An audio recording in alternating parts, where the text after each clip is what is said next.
welcome to another episode of Just the Radio, guys. Got someone that has a lot to say, and we got limited time, unfortunately. We'll start off with the positive. Going to be a father, fortunately. Jack Lotta, thank you so much for coming on, bro. Thanks for having me again, Jess. Yeah, too little time, too much to say. We'll save the positive, being and conceiving and having a child and, that discussion for another day with Sarah and your whole process and journey through that. But we are in a difficult time in this world right now, in this country, and it's at this point self-inflicted. Well, not by our terms, in terms of what we have done. It's more in terms of the control that the government has tried to place on us, and I think as a society we've started to almost feel useless because what can we do? Who can you talk to? What can you do to stop the government from making these decisions? Yeah, another lockdown, 15 months, over 500 billion rand later, and countless articles in the news media basically suggesting that there are not enough funds or resources to support the third wave, and here we are locked down again. Frustrated is probably a very diplomatic understatement, Jesse.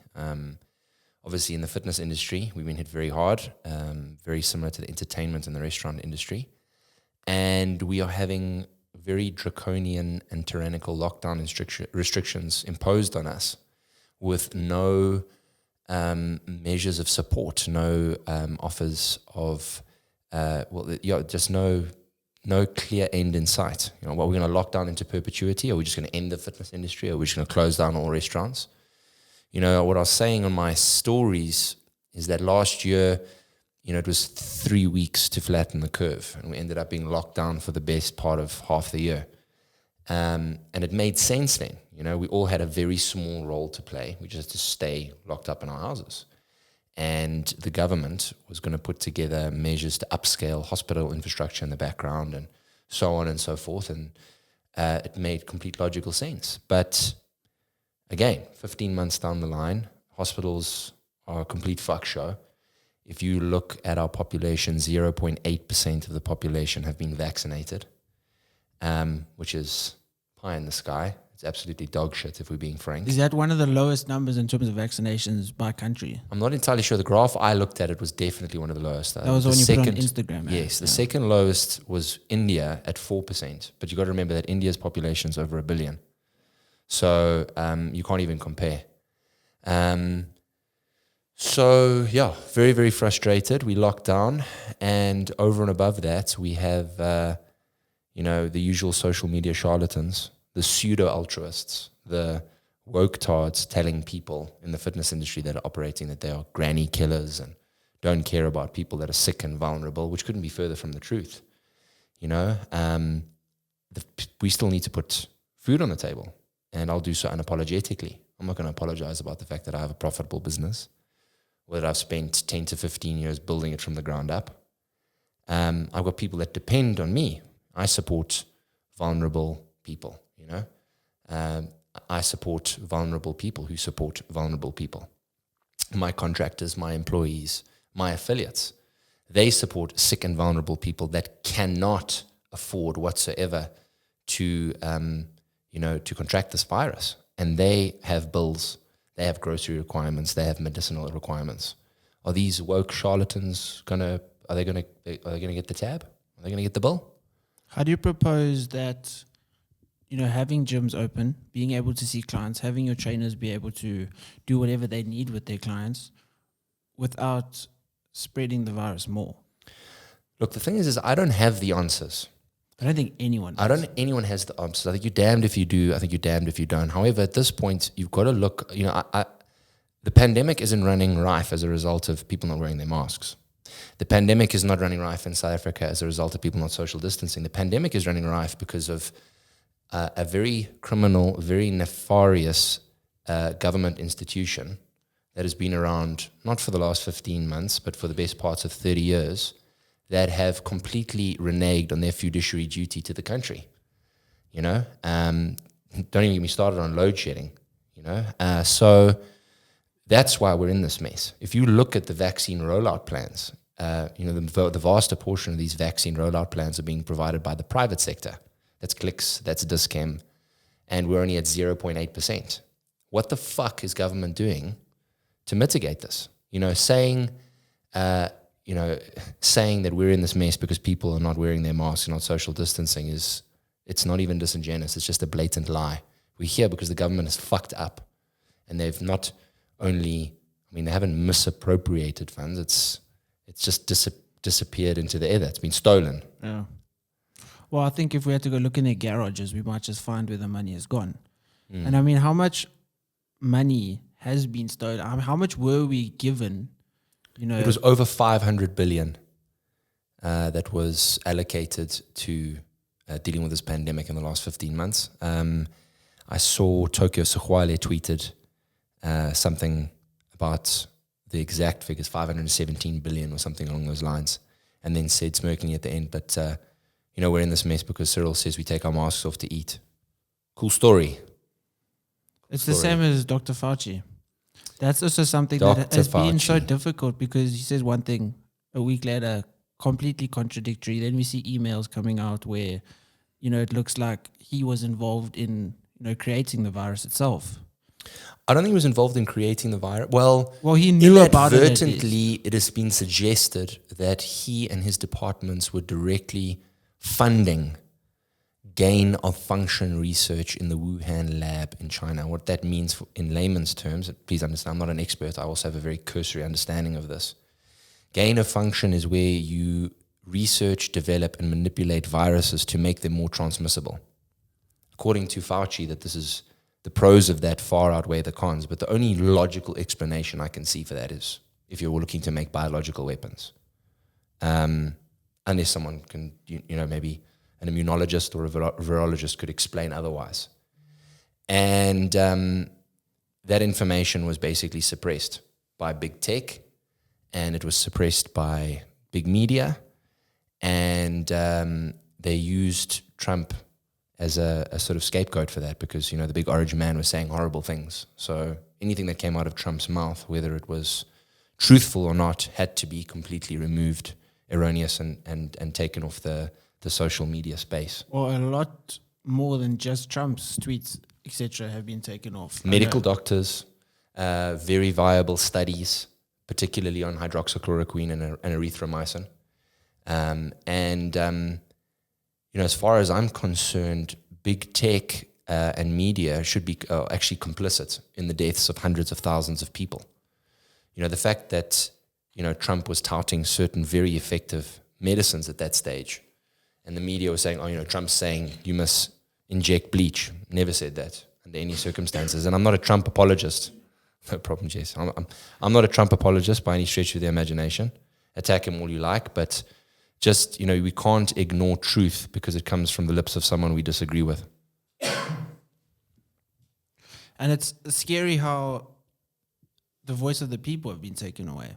And, you can post something which could be 100% factual, but because it doesn't fit the narrative, it gets a disclaimer saying that it's spreading false information or demonetization. Or removed. Project Veritas basically exposed Facebook policymakers within the institution that categorically said and stated verbatim that even if medical information was proven to be categorically true, if it created what they called vaccine hesitancy, they would remove it.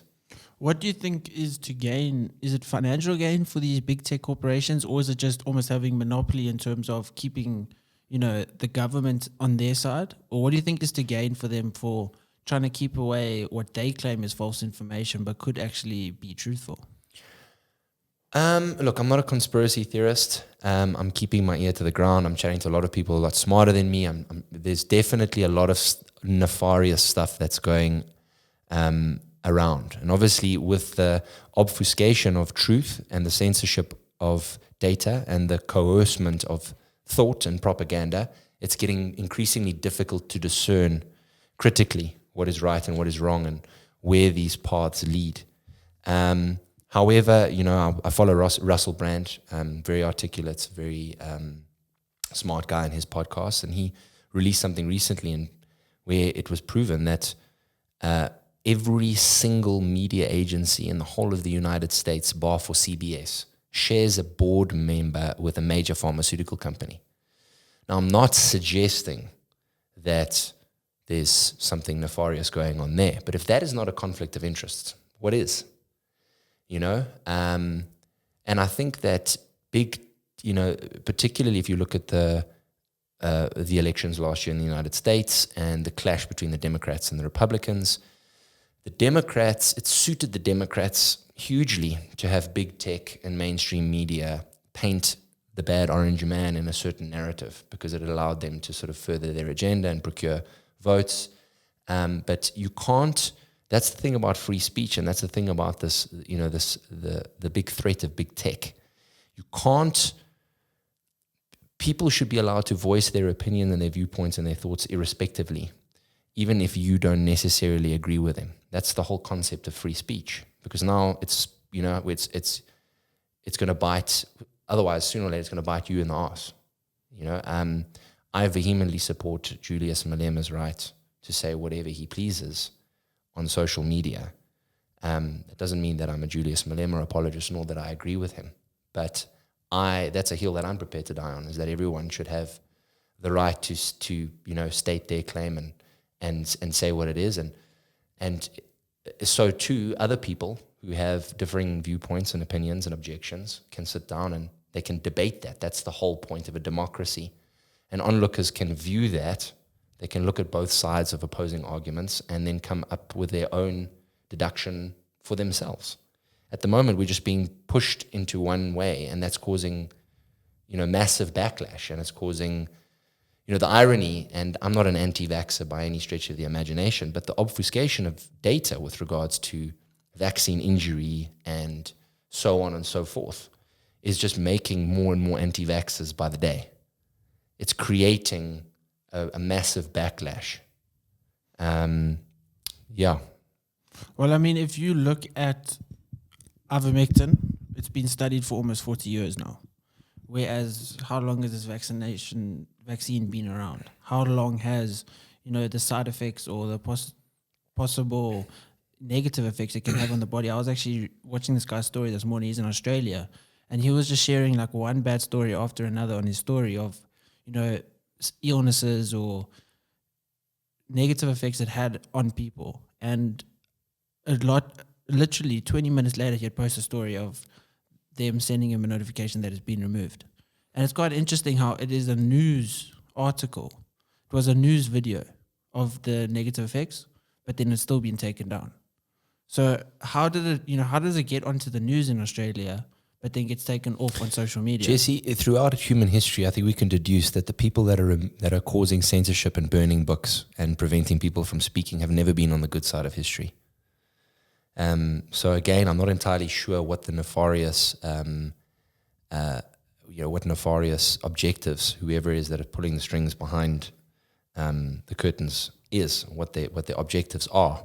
But there's, like I've said, censorship and removing this data is never a good thing. I've always been very pro-vax. My biggest arguments against the anti-vaccine community in the last 10 years on social media have always been decades and decades of ironclad research and data to back that up.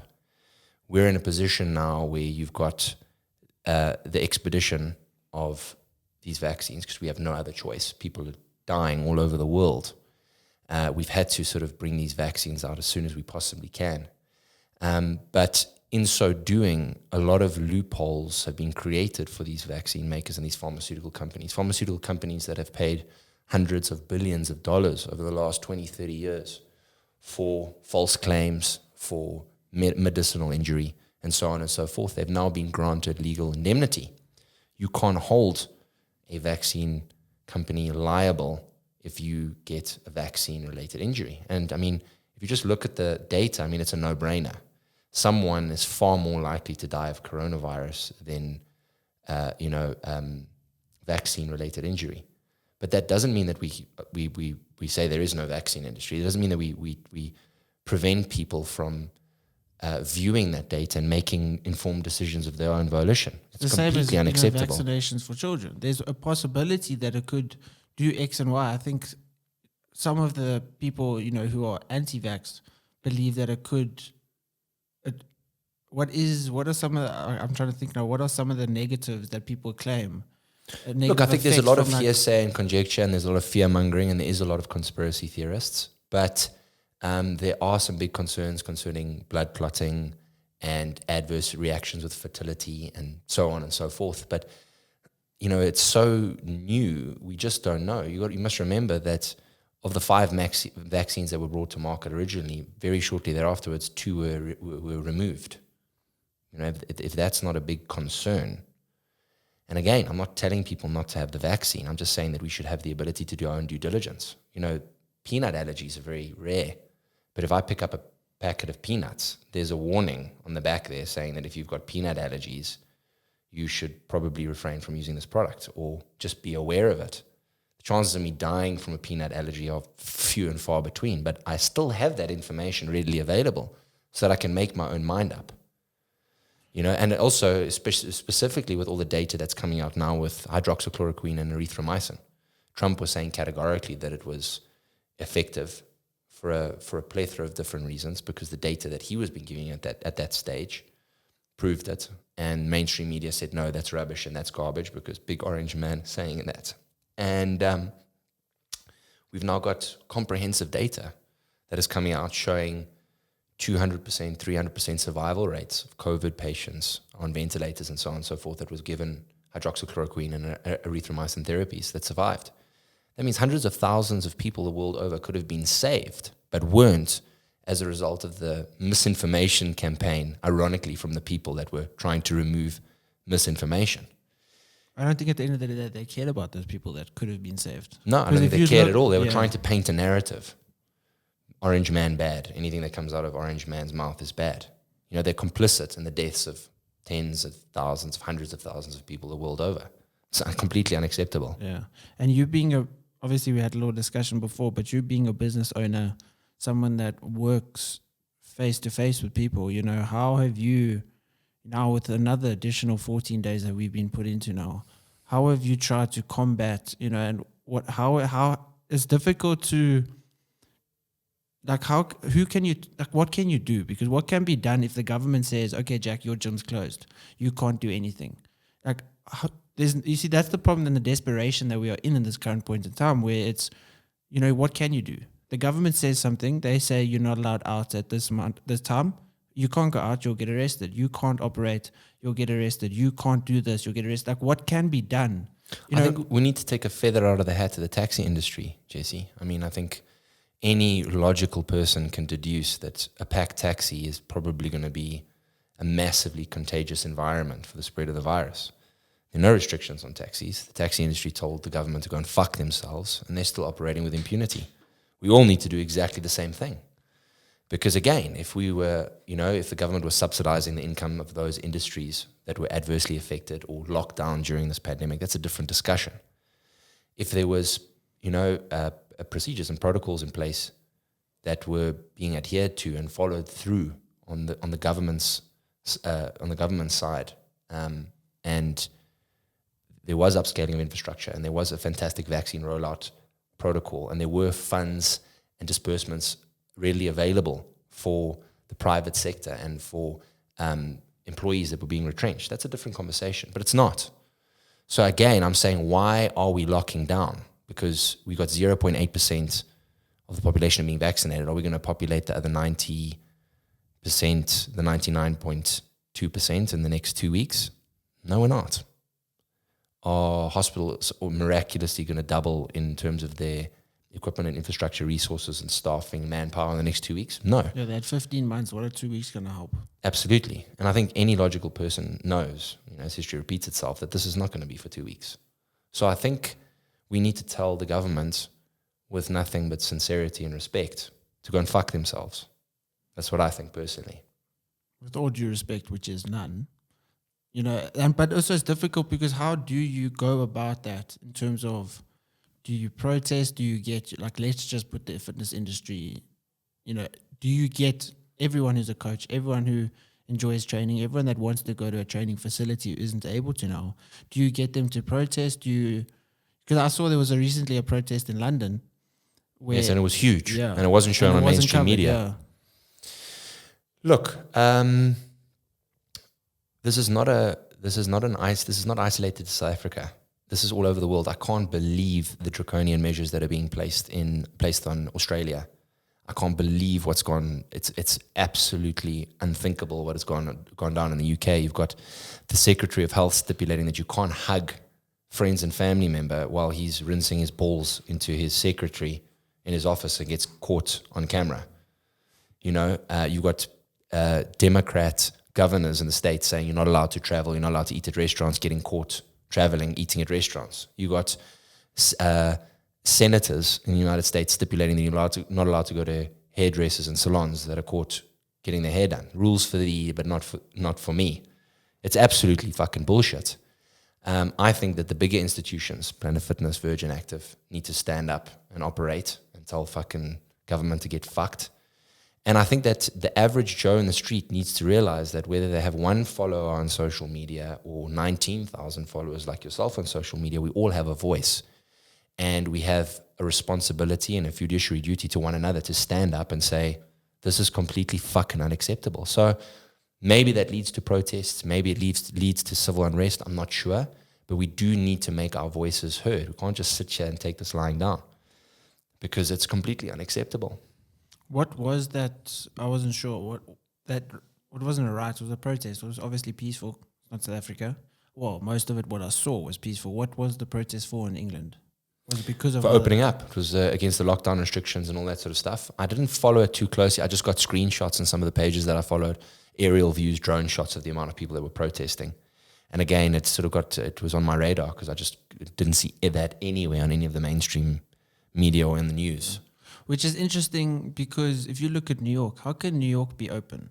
How can places not have to wear masks anymore in America? There's places where, you know, businesses are open, everything is cool, but then there's places that aren't. And it's just interesting how a place like New York could have been opened up a little bit more, far more. Also got to remember that I think it's 78% of the American population have been vaccinated. But that doesn't mean they won't get it. Won't get COVID again. 100%. You know, that's another thing that really bothers me. You've got this, you know, these vaccine passports. You're not allowed to travel unless you've had your vaccination. And that's what a lot of these morons on social media don't understand. Like, me getting vaccinated is not going to make your vaccine more or less effective. It's inconsequential whether I get a vaccine because vaccine does not prevent transmission. It reduces the severity of the symptoms, hopefully. So you can have a vaccine, you can have been vaccinated, you could still be carrying the virus, and travel somewhere and give it to someone who hasn't been vaccinated. 100%. So you can transmit it as much as someone without it. So it actually makes no difference other than the person who has had the vaccine. Maybe they just won't have as severe symptoms. Correct, because asymptomatic people can be carriers. So that vaccine passport and that forcing other people to get vaccinated is absolute fucking rubbish. And I'm vehemently against that as well. Do you think there'll be a time where you are charged for this vaccine? You know, as an individual? Well, I'm not sure about that. But, you know, you've also got to look at the fact that, you know, in the United States in particular, you're giving away vaccines and stuff like that. And, you know, the people are being encouraged. They're getting discounts at hockey games and football games and baseball games and things like that. And they're getting discounts at sort of Burger King if they show their vaccination card. And there's this huge wave. I mean, that's peculiar. They never did that with insulin for diabetics. They've never done that with chemotherapy. I don't think the diabetics should be going to Burger King in the first place anyway. Well, I don't think companies, you know, that are basically largely responsible for the obesity pandemic, which is contributing 88% of the fatalities of COVID the world over, should be pretending to be altruistic and saying, well, if you show us your vaccination card, we'll give you 10% off your supersized Big Mac meal. That's the most ridiculous thing I've ever heard in my entire life. That's another ironic thing where gyms and trainers and the fitness industry helps people actually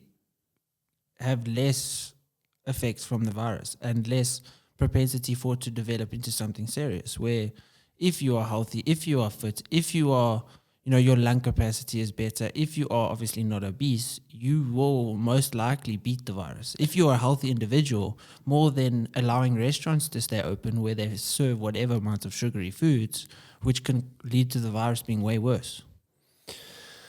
Look, there's a lot to unpack there, but yeah, the disingenuousness of people to say, "Are you're selfish for not wearing your mask." How selfish were you for getting into a position where you're unhealthy in the first place? What did you do in your personal capacity to mitigate getting sick and getting ill? And what have you done for the last, sort of 10, 15 years? At the end of the day, it's none of my business. I'm not in a position to say that to you. You're not in a position to say, I'm selfish for not wearing a mask. I think that's what people are doing. They are saying you're selfish for affecting other people.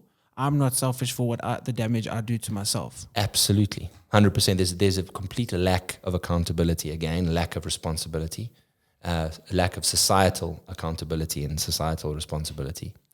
And it's human nature during times of adversity to allot the blame game as much as you possibly can. I was training a client a while back who owns some grocery stores, and they were telling me how people would come up to him and demand to see management and say that they'd hold him accountable for the fact that there were other people in his store not wearing masks.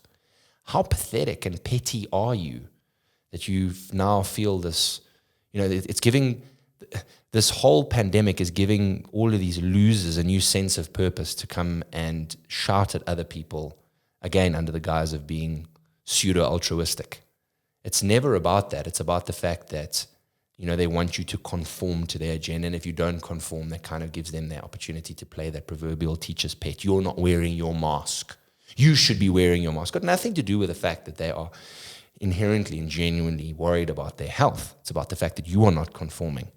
And they feel that it's their responsibility to tell you and make you conform. It's got nothing to do with their health. Actually, so I don't know if you posted it or if someone posted it, but it was someone said, I'm still going to wear a mask, even though we don't have to anymore. It was obviously in America, because I don't want someone to think I'm an anti-masker. Or a Republican. Yeah. How pathetic is that you will still wear a mask, even though you don't have to, just so that someone else doesn't think you're conforming? That just drives the point home that it's about politics. It's got nothing to do with health. It's got to do with politics and optics. A lot of people in the fitness industry believe, or we're talking about people maybe on PEDs, that they are healthier. But there's also, I saw you made a post about that. Do you want to explain how you also could be as susceptible to being in an unhealthy state as someone who's obese because of your steroids? So, Jesse, I think you know me for a long time and how outspoken I've been. Again, I get really, really frustrated where people who are on egregiously huge amounts of steroids are fat shaming people and saying that, fat people are so unhealthy and so on. They have absolutely no leg to stand on. I'm the first person to say that. Bodybuilding and true competitive bodybuilding and health are not commensurate. I think you can really do your very best to try and do bodybuilding competitively as healthily and more healthily as possible than not, or then from the other side of the pendulum, but that doesn't make it healthy. It's not healthy, physiologically or psychologically. But if you're looking at the data, 88% of obese people are dying from the virus. I think a lot of that stems from the very antiquated measurement tool of BMI. Doesn't mean that it's a completely redundant tool, because the unicorn fallacy states that if something has something wrong with it, we discard it and it's completely useless. It still has a lot of use and can be a useful tool. But 88% of people that are dying of COVID are obese by BMI standards. So technically, you and I would technically also be considered obese. And I've seen that a lot. A lot of the bigger and sometimes more muscular people, athletes, rugby players, basketball players, things like that, not necessarily just bodybuilders, also getting hit very, very hard by this virus. Chatting to a lot of people in the medical fraternity that are on the front lines, and they're seeing a lot of cases of kidney damage that is attributed to rhabdomyolysis, which is a muscle wasting disease that a lot of COVID patients are developing. The more muscle mass you have, the greater the propensity for those waste products and toxins to accumulate in your bloodstream. Urea, creatinine kinase, which is going to put a lot of stress on your kidneys and going to thicken your blood to a huge degree, which is going to result in more chance of you dying from this virus. So we all need to be aware. The holier than thou crowd, when I speak of the holier than thou crowd, that goes to both sides of the pendulum. It goes to the fat people, and it also goes to the bodybuilders taking egregious amounts of PEDs and those that are carrying more muscle mass. No one is there's no sort of real level of impunity from when we're looking at those two sects of people. They're, in my opinion, equally at risk. Maybe more so from the people that are obese, but bigger, more muscular people also seem to be quite a bit at risk. So I think people kind of just need to realize that mainly, I think the biggest takeaway is almost everybody can be affected by this virus. Everyone can be affected in some way, directly through yourself, as you're explaining, obviously now as someone with great amounts of muscle, or obviously being healthy and, transferring it to someone else. But I don't think that, and that's the biggest issue within the fitness industry, is that it is that holier than thou mindset where someone gets a little bit of praise, someone that was previously maybe a little bit of a loser now gets a good body and becomes this person that thinks they have a voice that should be heard and they are deserving of their voice being heard. And unfortunately, the way society works is if you see someone with a good body, they know what they're doing. They are this hardworking, amazing individual. They are this person that deserves a certain amount of praise because they are a physical specimen. They don't know. People don't know what's beneath the surface, and people on social media, and it has been mainly in the fitness industry, have got this, warped perception of themselves, this stretched, blown up ego that thinks that what they are talking about, what they believe in, is God's word, and what because they have abs and a vein on their bicep. Yeah, because they get a few people commenting on their photos, and that's unfortunately, I think the biggest reason why some people have a negative association with the fitness industry is because of those kind of people that have like 2 seconds of fame and they believe that what they say should be heard, what they say should be spread out there, and people should take value in them when all they're actually doing is kind of just fueling their own ego and kind of trying to get people to focus on them as individuals so that they continuously feel the fire of trying to uplift themselves. And that's the biggest reason why I am very anti the fitness industry. I'm anti the individuals within the fitness industry, maybe not the fitness industry itself. And that's why, we worked together and I had a little bit of time off from the fitness industry. It was because of the people in it. How do you, as someone who's obviously been in it for a very long time and is constantly in it and deals with a lot more people within it because obviously you're affiliate trainers, how is that sanity for you? Trying to keep saying with a bunch of, because obviously you get affiliates, they come and go because sometimes they think they're going to get rich quick, they're going to make a quick buck, and it's difficult, for myself, I would imagine it's difficult to kind of see these people coming in, seeing these people with that holier than thou mindset. How is it dealing with these kind of people that constantly come in, think they're going to make a quick buck? They want to almost pretend that they have all these expertise because they kind of look good. Like, how do you deal with those kind of people coming into your business? So look, from a business front, I cherry pick the affiliates that come on. People need to be chosen for the affiliate program. So it's not just anyone saying, Jack, I want to coach under you. Sure, don't get me wrong. We've had some absolute fucking morons and asshats on the affiliate program, a few of which will probably be listening to this now. Hey guys. The shoe fits. So, but, and again, that is a failing on my part because the coach in me inherently sees the tiniest inkling of potential in someone, and immediately I want to foster that and I want to develop it and I want to motivate it.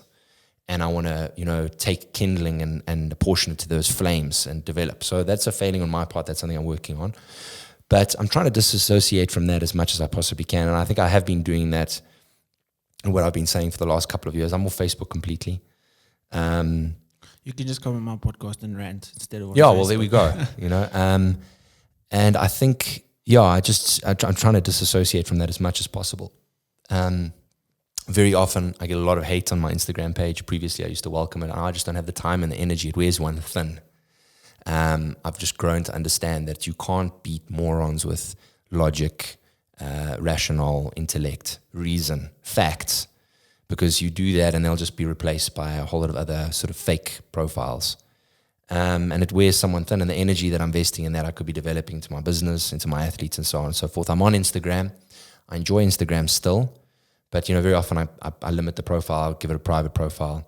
I'm not interested in having tens or hundreds of thousands of followers. When I say something which may be seen as controversial, and I see my follower count decline, I actually get quite relieved. I think also sometimes the followers go up though, because you are honest. You telling the truth that you feel needs to be heard. You have done your research. It's not just like you are posting something because it will get views or it will get likes. You post something because you're not a sheep, you don't want people to just follow the trend because that's what, like the government, follow what the government says. You're posting things regardless of it possibly being censored because you believe that, you can't just follow something blindly. Look, I think that I have important things to say.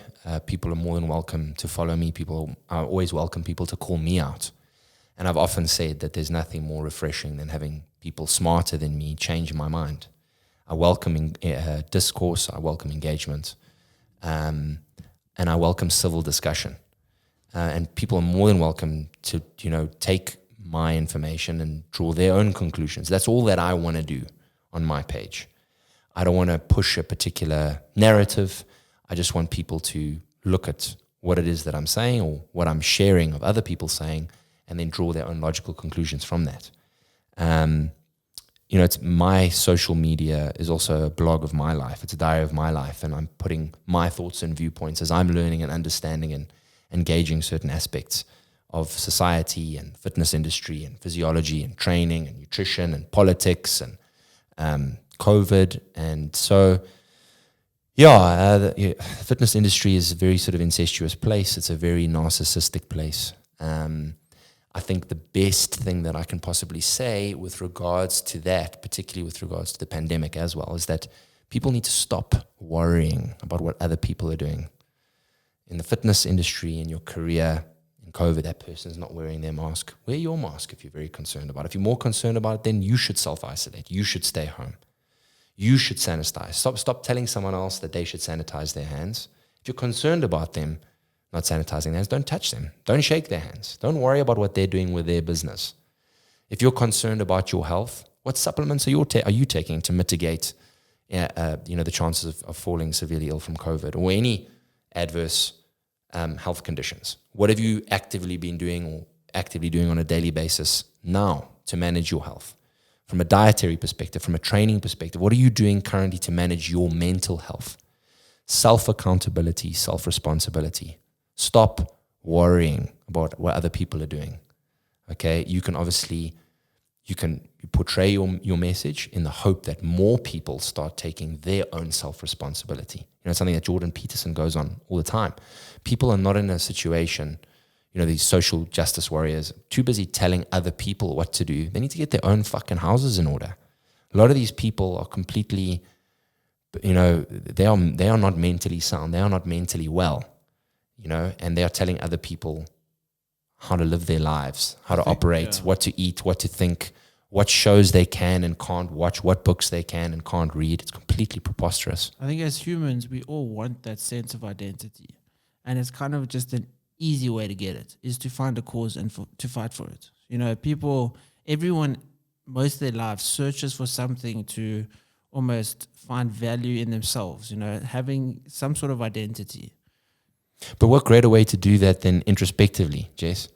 A lot of people, I'm not going to find myself by lambasting you on the daily and putting measures and restrictions on how you live your life. That's not going to make my life better, For example, cancel culture.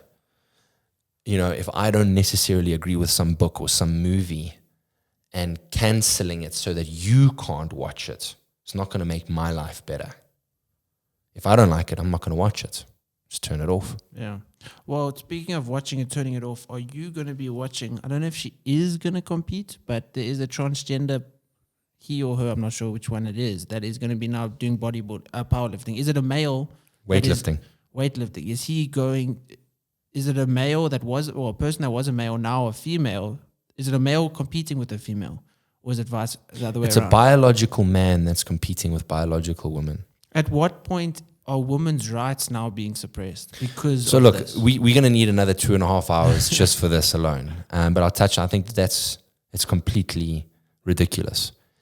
I feel I don't even need to justify that. 99% of the people that are watching this and listening to this with a brain will go, we understand. I don't need to supply a caveat as to why that's completely ridiculous.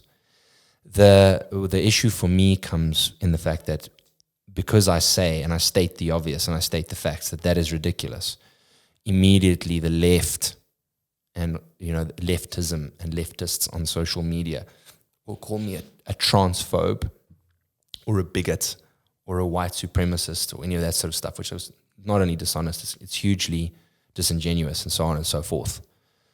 Just because I disagree with what something that Nkosazana Dlamini Zuma says doesn't mean that I'm just doing it because she's a woman or because she's black.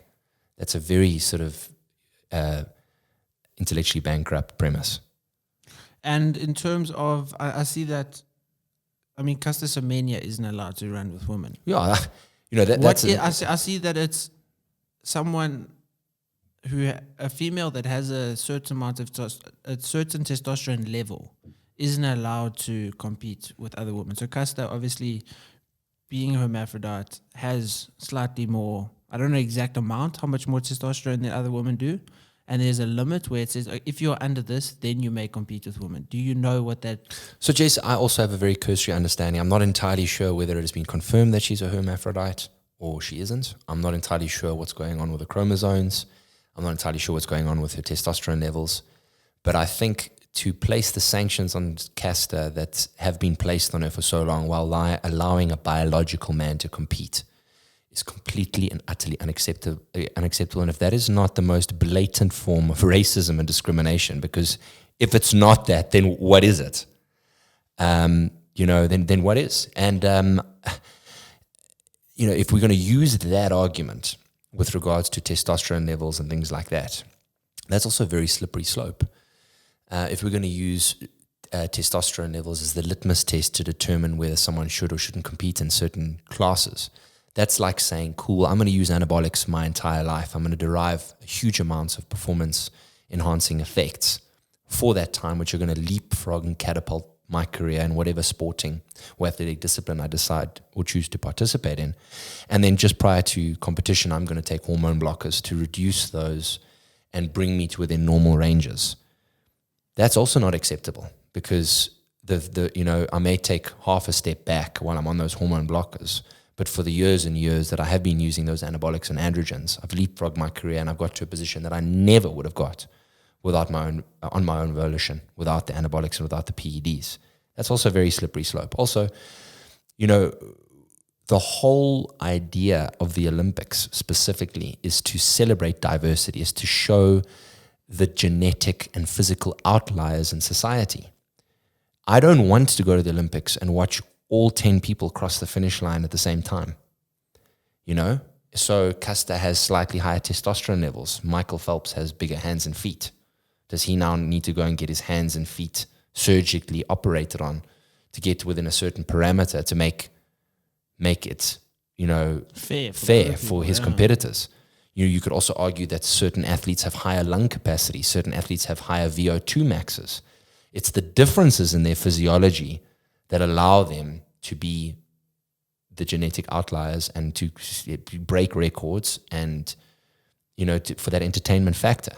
It's exactly it's like going to when Ronnie Coleman was in his prime, be like, actually, Ron, I don't think it's fair for you to be competing because your genetics are clearly a bit superior in terms of your propensity to be able to build muscle. We can't have you on stage. It's completely preposterous. And I think, again, to go back to Caster, the disservice on her, because I believe that like I said, I have a very cursory understanding of it, and I'm not going to comment on something that I'm not 100% certain of. But I do believe that there are some discrepancies with regards to her hormones, not her hormones, her chromosomes. And, a case can be made for her or should be made for her, and discussions around that should be made for her. What do we do for people like that? For someone that was born 100% biological man and has been competing in an athletic discipline as a biological man, it is not acceptable. And I, again, don't need to provide caveats for that person to be competing against biological women. Where are all the women's rights activists? Where are all the feminists standing up for women's rights? They're not saying anything, and that again just proves that a lot of these people were never for women's rights. They were more just they just wanted to spew anti-men rhetoric. Is it maybe also them being quiet because they were so loud about saying men and women are absolutely equal in every department? Now, if they come and say a man coming and competing with women is unfair, it kind of also paints a picture that they were obviously not 100% factual in the beginning to start off with. I think that's interesting. I haven't actually thought of that viewpoint. It's quite a refreshing take on it, Jess, for sure. The way, like I said, the way I see it is that a lot of those very militant feminists were more about spewing anti-men rhetoric than they were about ever protecting or uplifting women. And it's the attack on masculinity and all the aspects and contributing factors thereof. So when a man basically relinquishes those and becomes extremely effeminate, that's a good thing, under the guise of toxic masculinity and so on and so forth. Unfortunately and thankfully, there are so many females that don't believe that, men should be more feminine and males should, there shouldn't be bad, negative masculinity. Luckily, and there's so many females out there, and I think in South Africa, most females. And in South Africa especially, we're not quite where America is yet, thankfully, where it's not to the point where if you're a man, you're almost seen as a negative. You're seen as someone that has, it's almost like, let's say, society post-apartheid. It was obviously being white was like, okay, well, you are the oppressor. You are a negative thing because you have affected our country so negatively. Obviously, it's the same as Hitler. Being German was as seen as came with negative connotations. Yeah, there's negative connotations. So you're saying the same thing as being a man, basically. Yeah, now being a man is the same as being a Nazi. You're seen as being the oppressor, being someone that has negatively affected society, when actually how many damaged kids are there because they don't have a father figure, a masculine figure, someone that provides. Obviously, most of the time women get the custody of the kid, but there are tens of thousands, millions of kids, humans that have been affected because there wasn't a male figure in their life. I think that's a textbook definition of toxic masculinity. You have toxic males that renege and abscond on their fatherly duties and their fiduciary duties to the family and to their partner and their wives to raise children. And in so doing, you've got a whole generation of fatherless sons that are coming into society, and studies have conclusively proven that these people are ending up largely becoming criminals and adversely affecting society. That is, in my opinion, what toxic masculinity is.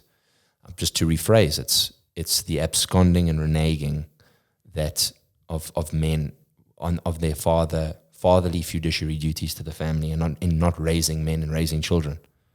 That's what toxic masculinity is. And you now, fortunately, are going to be a father. You are, and it's a boy, right? Well, correct. You can't. It hasn't chosen yet, but see, that's where it doesn't make sense. This boy comes into the world at 3-4 years old. He decides he wants to be a girl. Your kid, obviously in South Africa, maybe, I don't know, but in America, your kid will be taken away from you if you don't give it the right to be allowed to go through hormone replacement therapy at 5. I don't know what the exact age is, but I mean, if below the age of 21, even 25, you're not fully developed mentally. You don't have the capable. Yesterday I want to be Superman. Tomorrow I'm playing with Barbie. It doesn't mean that I want to be a girl. It doesn't mean that I actually have the mental capacity and the awareness and the recognition of who I am as a person to be able to say I want to be a girl at that age. And there's kids that are going through hormone replacement therapy and do regret it, unfortunately, later on when they actually realize they were just slightly confused as a young person. Absolutely, Jess. I think people are continually finding out who they are for the remainder of their lives. But, you can't, in the United States, you can't drink under the age of 21. You can't get a driver's license under the age of 16. You can't vote at certain age. I don't know what the age limit there. The point is that what position is a child in to be dictating what, whether they should be chemically or surgically castrated. And it's difficult. You've got to obviously, you've got to raise your children and nurture them and foster them. And I played with Barbies when I was a kid for a period. That didn't mean that my mom had to put me on gender reassignment surgery or have my genitals castrated. I've got a lot of female friends who are very tomboyish in their adolescence.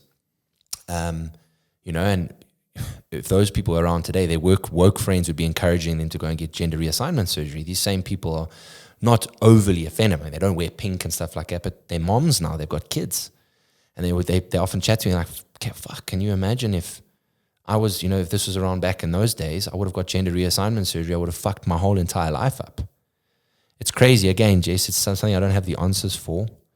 But the one thing is certain is that a kid is not in the position to make that call. And I think that parents that make that call for their children at under a certain age, that's textbook child abuse. Yeah, they're equally to blame. And it's unfortunate that now parents that don't want to give the child the ability to be able to change because they are on the mindset where we are, where, you're not fully developed, maybe just live your life and see where it takes you and then make a decision once you are 100% certain and maybe of a certain age.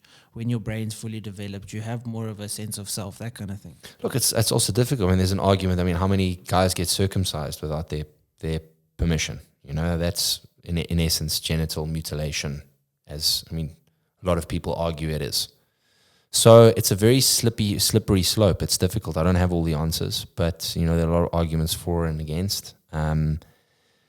The key, again, as I've always said, is just self-accountability, self-responsibility. Work on bettering yourself. Stop telling other people what to do. Lead by example.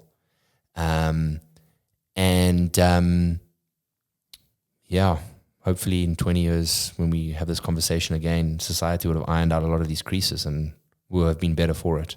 Or we'll all be gender, fluid, pansexual, wood elves. Hopefully we're on Mars by then, bro. Yeah. If Elon gets us there. Bro, thank you so much for coming on. The next one has to be with Sarah, and we're going to go through your whole journey of having this child. Cool. Thank you so much. Thanks for having me. Appreciate it. Thank you guys for listening.